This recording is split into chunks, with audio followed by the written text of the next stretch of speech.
Hey everyone, welcome to the channel. My name is Victor Belcher, and in this video, I'm going to be reviewing the Cinepeer Weebill 3E. This is an ultra compact gimbal from Zhiyun, and if you're unfamiliar with what a gimbal does, essentially a gimbal is just a camera stabilizer that allows you to get ultra smooth footage. And quick disclaimer, they did provide me with this gimbal to review for the video, but you will be getting my full and honest opinion, and I'm gonna go over the overall performance, the design, what I liked, what I don't like, and also who I think this gimbal's for. So with that being said, let's get into it. First off, here's some context.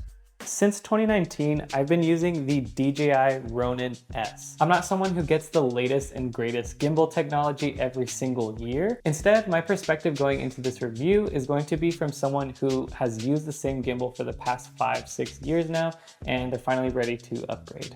Now let's talk about the performance. Overall, the Cinepeer Weebill 3E performed incredibly well, gave me nice and steady footage. And for a majority of my shoot, I was stress testing this gimbal to the max because I was actually sprinting with the gimbal for most of the shots. And when you look at the footage, it looks almost like I could be shooting out of a car that's going at a steady pace. But in reality, I was actually running as fast as I could while carrying the gimbal. And in some shots, the gimbal didn't fully stabilize my shaky running. So if you do want ultra smooth footage with no micro shakes, like any gimbal, you're gonna wanna keep your body and your steps as stable as possible. But considering the fact that I was running and I was running in all types of terrain, I'm really impressed with the performance. Now let's talk about the price. The retail price of the Cinepeer Weebill 3E is going to be $249, but for the first month, they're offering 10% off in-store purchases and an additional 10% off with a promo code. So after the discounts, the gimbal will cost around $199 before tax. And I'll be sure to provide that info in the description. So overall, the price for what you get is incredibly good. Now, let's talk about size and payload. Okay, so for reference, this is the Zhiyun Smooth 5S. This is just a mobile gimbal. This is the Cinepeer Weebill 3E, and then this is the DJI Ronin S. So as you can see, it's not much larger than this mobile gimbal, which honestly is probably one of the most impressive things about this gimbal to me, is just the fact that it's so compact. So just because of the size alone, I'm honestly much more likely to bring this gimbal with me than my Ronin S. Now the actual payload of the Cinepeer Weebill 3E is 3 kilograms or 6.61 pounds. And I have my Sony FX3 Sigma 24-70. I have 2 filters attached to the front and my small rig cage. And I also did some more stress testing with the gimbal. So what I did is I zoomed my Sigma 24-70 all the way out to 70. And as you can see, that makes it very front heavy.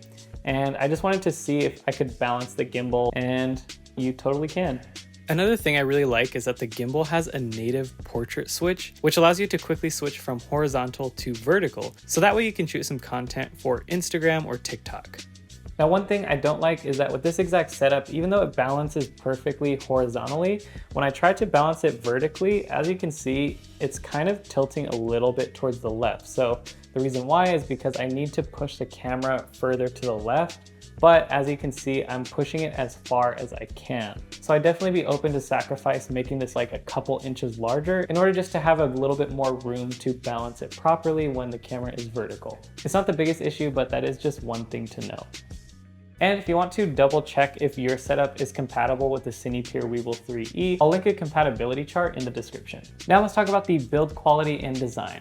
The overall build quality feels really nice. The bottom of the gimbal is plastic with a nice rubber grip, and then the arms are mostly metal with a little bit of plastic as well. All of the buttons and the joystick feel really good and clicky, with the exception of the actual trigger right here. It does feel a little bit mushy compared to the rest of the buttons. And you also do have a 0.96-inch screen on the back of the gimbal, and it's not a touchscreen, but in my opinion, I actually don't like touchscreens on gimbals because in the past, I have used a DJI Ronin RS3, and I remember as I was shooting with it, I just kept bumping the touchscreen and messing with settings. So I personally found having a touchscreen kind of annoying. In my opinion, this is more than enough. The pixel quality isn't high, but if that's one of the ways they cut the cost of this gimbal, I would definitely sacrifice a bit of screen quality for a lower price. And back to the arms on the side of them, they do have a little locking mechanism, which if you lock all sides, your gimbal is now not going to move around, which this is actually really nice because my DJI Ronin S did not have that. So this thing would just swing around in my bag and clank, and now it just has a bunch of like scratches on it. And when you're trying to hold it, this thing just keeps swinging around versus this. You're good to go. Now, if you do want some extra control, you can connect the gimbal to Zhiyun's Play app. So you're just gonna go into the app, and once you have your gimbal on and your Bluetooth on your phone is enabled, you can just connect there. Now, as you can see, I have full control over the gimbal. This can be really cool if you do have a wireless transmitter connected to your camera, and maybe you have someone operating the gimbal and then you're viewing the image from an external monitor, then you can just go and control the gimbal movements that you want to create for your shot. If you click this little photo icon on the left, you can do panoramic, time-lapse, or trajectory photography. You can also switch the different modes with those little arrows on the right. And then there's 3 dots on the right corner. You can click sync motion. On the bottom left corner, I'm just going to toggle that on. And now you can see whichever direction I am angling my phone, the gimbal is moving as well. Now, I'll be honest, I don't see myself using the app a ton, but those features are there if you do need them. If I could describe this gimbal in the simplest way possible, I would say compact, simple, and powerful enough. So my most favorite thing about the Cinepeer Weebill 3E is just how compact it is. And while it is compact and light, it doesn't feel cheaply made or like it's gonna break on me or anything like that. So if you tend to travel a lot or you just want to keep your kit very light and compact, I think this would be a great gimbal for you.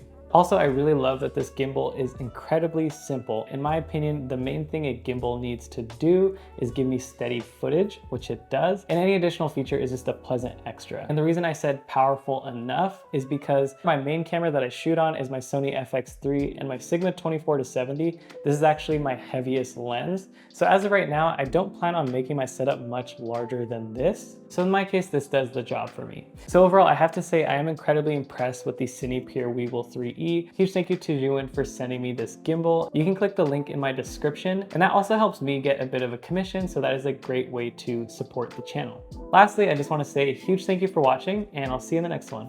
Also, I just want to say a huge thank you to my friend Ryan Bausch. He's the runner in this video, and without him, we would not have gotten such cool test footage. Thanks, Bausch.